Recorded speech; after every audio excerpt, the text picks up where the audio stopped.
morning mga kabarangay. Time check po tayo, 5:03. So ngayon alam naman natin na Easter Sunday na po. Ayan. So atin po tayo sa procession o tabo sa lubong.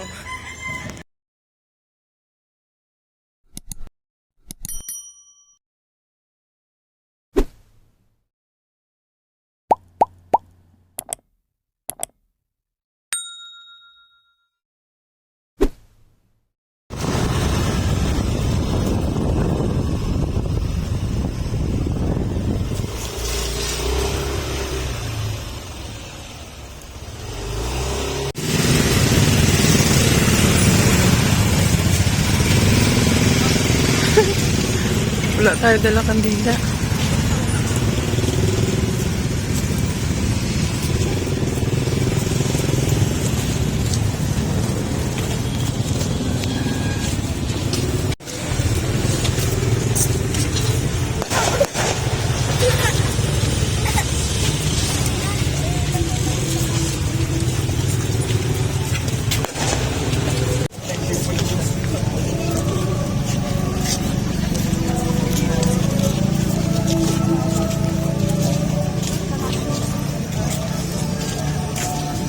Jesus sa atin, si Mama Mary. Mama Mary.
Dito tayo sa likod ng nagpapaputok.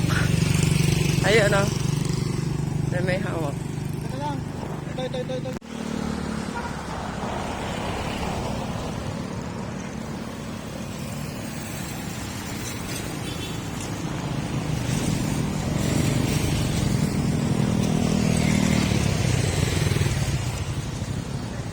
Nakamas ako kasi napaka-sensitive ko. Ayan, may paputok. So, nag-advance po ako sa procession po para makapag-video.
Uy, nagmamadali ka.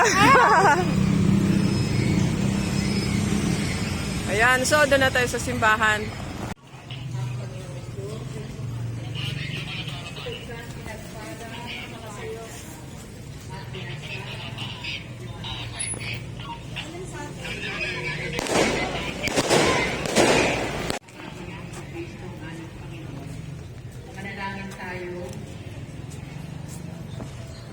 O Diyos, dahil sa pagkabuhay na maguli na iyong anak na si Jesucristo, aming Panginoon, ay minarapat kong bigyan ng kagalakan o daigdig. Pagkaloob mo sa amin, hinihiling namin sa iyo, alang-alang kay Virgin Maria, na kanyang ina, ang kasiyahan ng buhay na walang hanggan. Walhati sa Ama at sa Anak at sa Espiritu.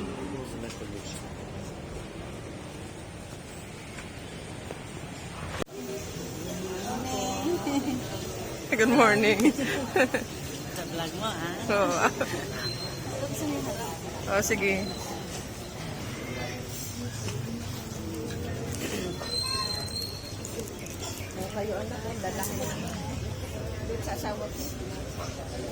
Excuse me po. Malapit sa simbahan o sa may harap ng simbahan. Ang dalawang imahen ay ipapasok ng mga nagpuposisyon sa simbahan samantalang inaawit ang awiting pambungad o ang taludtod pambungad. Kaagad isusunod ang papuri sa Diyos at ang panalangin pambungad. Sulat buhat sa Roma na ipinadala rito noong 18 ng Marso, 1971. Bilang isang Pilipinong Katoliko, naniniwala tayong si Jesus ay muling nabuhay at siya ay napakita sa kanyang inang si Maria. Madaling araw ng linggo ng pagkabuhay, ipinagdiriwang natin ang pagtatagpo o sa mas kilalang tawag ay ang salubong ni Jesus na muling nabuhay at ng kanyang ina si Maria. Ang pagpuprosesyon ng dalawang napakagandang imahen, ang pagtatanggal ng belos sa namimigating si Maria at ang mga maliliit na mga batang gumaganap na mga angkel, ang ilang dahilan kung bakit napakaganda at di kayang limutin ang pagdiriwang na ito ng salubong. Subalit, mainam din na tanungin natin ang ating sarili kung ano nga ba ang kahulugan ng ating pagdiriwang ng salubong. Ito ay di lamang ang pagpapakita ni Jesus sa kanyang ina, kundi ang kanya ring pagpapakita sa atin, di lamang sa ina, kundi gayon din sa ating lahat na kanyang mga kapatid. Paano siya nagpapakita sa atin? Sa pamamagitan ng kanyang mga salita, sa pagdiriwang ng banal na misa, sa pagtanggap ng banal na komunyon. Siya ay patuloy na nagpapakita sa atin. Palit atin ding pakatatandaan na si Kristo ay nagpapakita sa atin sa tuwing tayo ay gumagawa ng mabuting bagay sa isa't isa. Siya ay nagpapakita sa atin kung tayo ay nagtutulungan, kung tayo ay humihingi ng tawad sa mga pagkakataon, tayo ay nagkasala. Si Kristo ay nagpapakita sa atin. Sa pagkakataon tayo ay nagpapatawad, siya ay nagpapakita sa atin.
po nakaiwan ng cellphone sa usawa ng kanilang buhay.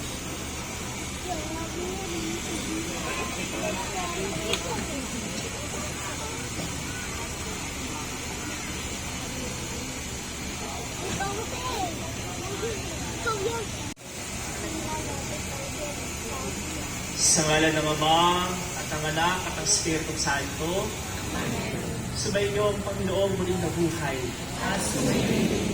Dapat na tayong magalak at magpasalamat sa Diyos Ama at kay Jesucristo anak niya. Inugasan sa dugo ni Jesucristo ang kasamaan ng isang katakbuhan. Noong unang panahon, ipinigtas ng Diyos ang kanyang bayan mula sa pagkaalipin. Itinawid sa dagat at inihatid sa pangakong bayan. Sa buong liwayway na ito ng ating pagdiriwang, ang paglaya natin mula sa pagiging alipin ng kasalanan at ang pagtawid ni Jesucristo. Kasama tayo mula sa kamatayan patungo sa kanyang pagkabuhay. Ipagdiwang natin ang dakilang pag-ibig ng Diyos na nagpasyang tayo tubusin at ang kanyang malasakit sa atin sa pamamagitan ni Jesucristo. Pakinggan natin ngayon ang salaysay mula sa mahal na pasyon ng pagsalubong ni Kristo sa kanyang mahal na ina.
Ganda ng boses. Ah!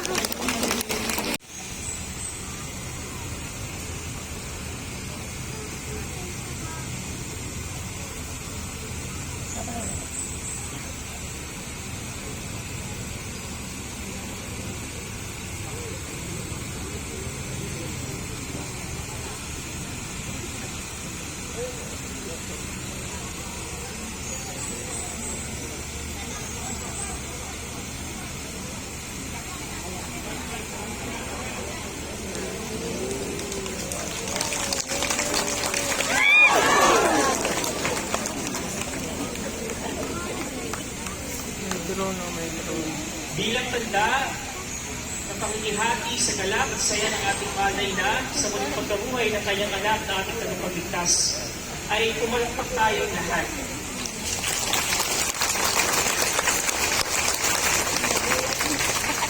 Sama-sama ay pumasok sa simbahan ng Kaysa ni Maria, pag-iwang ang Eucharistia.